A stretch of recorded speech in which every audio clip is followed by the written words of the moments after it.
Ils sont ingénieurs, étudiants, experts en météo ou retraités.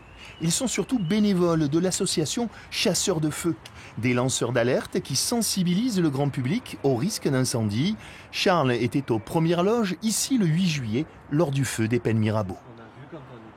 J'ai commencé à suivre le feu à son départ. J'étais là pratiquement, même pas 5 minutes après que la voiture ait commencé à brûler au bord de l'autoroute. J'ai fait des photos, des vidéos en expliquant ce que je voyais, comment je le voyais.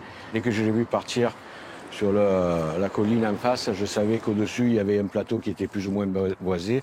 D'ailleurs, on voit les arbres. Et je savais que ça allait faire malheureusement des dégâts. Ouais, ça c'est intéressant, le kermesse. Et puis si on peut avoir des pousses de pin comme on avait tout à l'heure, le pin qui repart déjà. Un mois et demi après, les membres de l'association prennent des photos du feu qui a franchi l'autoroute avant d'enflammer les quartiers nord de Marseille. Ils recueillent des informations et peuvent, le cas échéant, être un relais des pompiers. On est un peu plus à distance et ça nous permet en fait de relayer des informations de manière plus posée, plus analysée et effectivement de les relayer au service de secours lorsque c'est utile ou lorsque ceux-ci nous demandent des informations. Les photos des repousses sont ensuite publiées sur le site de l'association.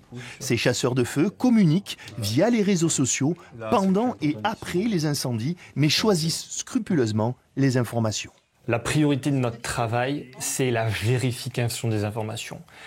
On ne va pas communiquer à la population si on n'est pas certain que de A à Z, on peut suivre l'incendie en temps réel et en temps continu. L'association se mobilise jusqu'à la fin du mois d'octobre, date limite des alertes incendies.